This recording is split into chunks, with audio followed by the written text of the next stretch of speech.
Nagsisisi akong pumunta dito kasi hindi ko na ma-stop iniisip ang pasta na ito. Seryoso ako. Baka ito ang pinakamagandang pasta sa buong lungsod. Tingnan mo ito. Dumikit talaga ang sauce sa noodles.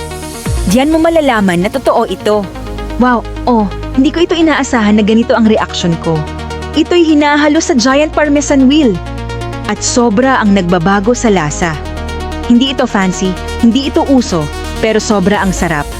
Pwede pang kainin ng dalawa ang isang plate, pero hindi ko pa rin kayang tigilan.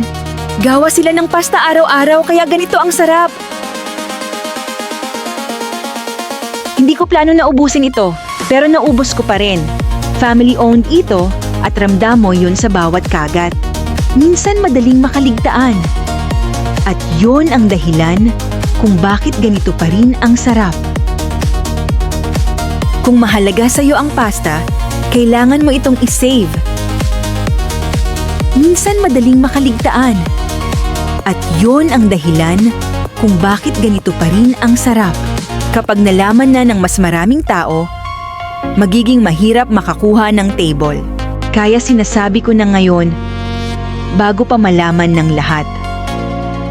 I-save mo ito, ipadala sa kapasta mo, at punta ka bago pa sumikat ang lugar na ito.